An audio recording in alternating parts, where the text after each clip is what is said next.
Hello നമസ്കാരം. ഇന്നൊരു simple മീൻ കറിയാണ് ഉണ്ടാക്കാൻ പോകുന്നത് കേട്ടോ. അപ്പോൾ അതിനായിട്ട് ഞാനിവിടെ പാന് എണ്ണ ചൂടാക്കി വെച്ചിരിക്കുകയാണ്. അതിലേക്ക് കുറച്ച് ഉലുവ, കുറച്ച് കറിവേപ്പില, ഒരു 3 പച്ചമുളകും കൂടെ സ്പ്ലിറ്റ് ചെയ്ത് വെച്ചിട്ടുണ്ട്. അപ്പോൾ ഇന്നൊരു ചൂടുകറിയായിട്ടോ ഉണ്ടാക്കുന്നത്. സിമ്പിളായിട്ട് തേങ്ങ അരച്ച കറി തന്നെയാണ്. അപ്പോൾ സിമ്പിളായിട്ട് വേഗം തന്നെ നമുക്കിത് ഉണ്ടാക്കാം. അപ്പോൾ ഇതിന് വേണ്ടിയിട്ട് ഞാൻ ഒരു വലിയ സവാള ചെറുതായിട്ട് അരിഞ്ഞിട്ടുണ്ട്. അപ്പോൾ നമ്മൾ വേഗം ചെയ്യാൻ വേണ്ടിയിട്ട് കട്ട് ചെയ്തുകൊണ്ട് അധികം വലിയ ഫൈനായിട്ടുള്ളതൊന്നും ചെയ്തിട്ടില്ല. കുറച്ചൊക്കെ വലിയ കഷ്ണമായിട്ടാണ് കിടക്കുന്നത്. എന്നാലും നിങ്ങൾക്ക് പറ്റുകയാണെങ്കിൽ കുറച്ച് ഫൈനായിട്ട് തന്നെ അരിയാൻ നോക്കുക. അപ്പോൾ ഒരു വലിയ സവാളയും കൂടെ ഇട്ടിട്ട് നല്ലോണം ഒന്ന് മൂപ്പിച്ചെടുക്കുക കേട്ടോ എണ്ണയിലിട്ട്. അപ്പോൾ ഇത് നല്ലോണം ഒന്ന് ഫ്രൈ ആകുന്നവരെ ഒന്ന് വെയിറ്റ് ചെയ്യുക കേട്ടോ.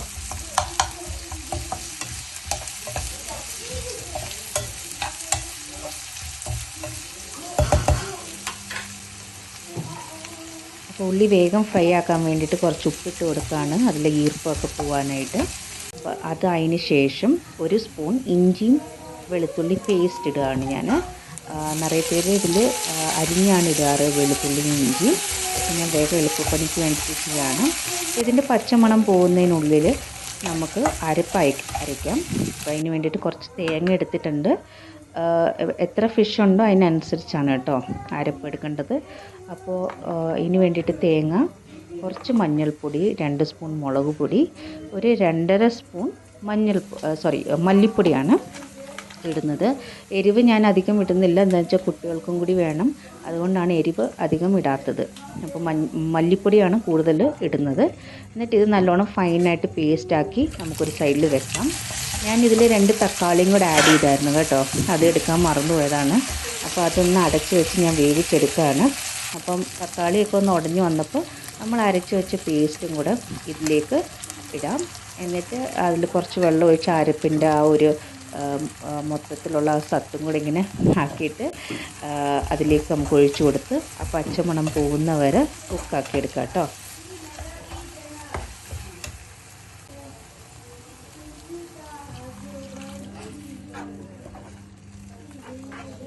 ചെറിയ മോൻ്റെ പാട്ടാട്ടോ നിങ്ങൾ കേട്ടുകൊണ്ടിരിക്കുന്നത്. അവന് മീൻകറി ഭയങ്കര ഇഷ്ടമാണ്. അപ്പോൾ അതിൻ്റെ സന്തോഷത്തിലവൻ പാടിക്കൊണ്ടിരിക്കുകയാണ്. മീൻകറി എപ്പോൾ റെഡിയാവുമെന്ന് പറഞ്ഞ് എൻ്റെ സൈഡിൽ തന്നെ നിൽപ്പുണ്ട്. അപ്പോൾ ഇത് നല്ലോണം ഇളക്കി കൊടുത്തിട്ട് നമുക്ക് ആ പച്ചമണം മാറാൻ വേണ്ടിയിട്ട് ഒന്ന് അടച്ച് വെക്കാവേ. ചെറിയ തീയിൽ വെക്കണം കേട്ടോ, എനിക്ക് പെട്ടെന്ന് തന്നെ അതങ്ങ് വറ്റിപ്പോവും. അപ്പോൾ ഉപ്പും കൂടെ ഒന്ന് നോക്കിയിട്ട് ആവശ്യത്തിനുള്ള ഉപ്പും കൂടി ഇട്ടിട്ട് ഒന്ന് അടച്ച് വെക്കാം. അപ്പോഴത്തേക്കും നമ്മുടെ അരപ്പിൻ്റെ പച്ചമണമൊക്കെ പോയിട്ടുണ്ട്. അപ്പോൾ ഒന്ന് ഇളക്കിയതിന് ശേഷം ഒരു ചെറിയ ഒരു ലെമൺ സൈസ് ഒന്നും വേണ്ട, അതിനേക്കാളും കുറച്ച് ചെറുത് പുളി ഞാൻ സോക്ക് ചെയ്യാൻ വെച്ചിരുന്നു. അപ്പോൾ അതും കൂടെ പിഴിഞ്ഞ് അതിൽ ചേർക്കുകയാണ്. കുറച്ച് പുളി ഇടുന്നുള്ളൂ. എന്താണെന്ന് വെച്ചാൽ ഞാൻ 2 തക്കാളിയാണ് ഇതിൽ ആഡ് ചെയ്തത്. അപ്പോൾ അതുകൊണ്ടാണ് കുറച്ച് പുളി. നമുക്ക് കുടംപുളി ഇടാം കേട്ടോ, അത് ഇനിയും നല്ല ടേസ്റ്റ് ആയിരിക്കും. അപ്പം അതും കൂടി ഇട്ടിട്ട് ആവശ്യത്തിനുള്ള ഉപ്പും കൂടെ ചേർത്തിട്ട് ഞാനിതൊന്ന് തിളയ്ക്കാൻ വേണ്ടിയിട്ട് അടച്ചു വെക്കുകയാണ്.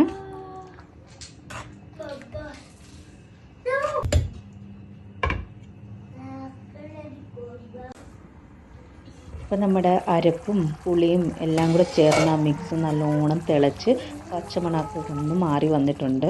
അപ്പോൾ ഇത് ഒന്ന് ഇളക്കിയതിന് ശേഷം നമ്മൾ എടുത്ത് വെച്ചിരിക്കുന്ന ഫിഷ്, ഏത് ഫിഷ് വേണമെങ്കിലും യൂസ് ചെയ്യാം കേട്ടോ. ഞാനിവിടെ ചൂരയാണ് എടുത്തിരിക്കുന്നത്, ട്യൂണ ഫിഷ്. അപ്പോൾ അത് ചെറിയ പീസാക്കിയിട്ട് അതിലേക്ക് ഇട്ട് കൊടുക്കണം കേട്ടോ.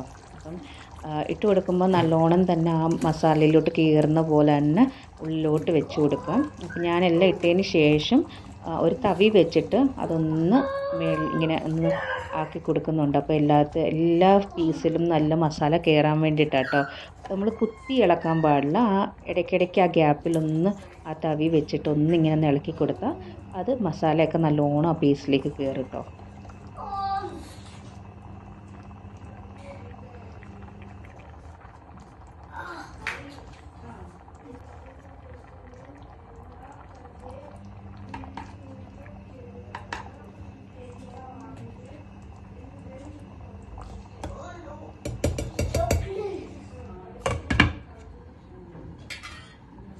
അപ്പോഴത്തേക്ക് ഞാൻ ടോട്ടലായിട്ടൊരു 20 മിനിറ്റാണ് മീൻ കൂട്ടാൻ അടുപ്പത്ത് വെച്ചിരിക്കുന്നത്, ഇത് വേവാനായിട്ട് കഷ്ണങ്ങൾ.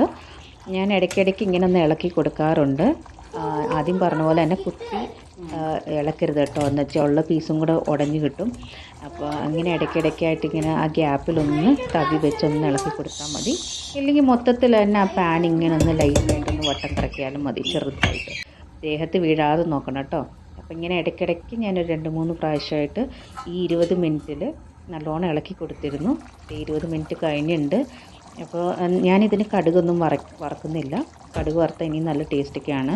ഞാൻ ആദ്യമേ പറഞ്ഞ പോലെ വേഗം എളുപ്പപ്പണിയാണ് ചെയ്യുന്നത് കേട്ടോ. അപ്പോൾ ഇന്ന് ലഞ്ചൊക്കെ ഒത്തിരി ലേറ്റായിപ്പോയി. അതിന് മുകളിലായിട്ട് ഞാൻ കുറച്ച് കറിവേപ്പിലുണ്ട്. വെളിച്ചെണ്ണ ഉള്ളവർക്ക് വെളിച്ചെണ്ണയും കൂടി ഇട്ടിട്ട് അത് അങ്ങനെ തന്നെ ഒരു 10 മിനിറ്റ് അടച്ച് വെക്കുക. നമ്മുടെ സ്വാദിഷ്ടമായ ചൂരക്കറി റെഡി ആയിട്ടുണ്ട്. അപ്പോൾ വീഡിയോ ഇഷ്ടപ്പെട്ടവർ ലൈക്ക് ചെയ്യുക, ഷെയർ ചെയ്യുക, സബ്സ്ക്രൈബ് ചെയ്യുക. അടുത്ത വീഡിയോയിലൂടെ കാണാം. ബൈ.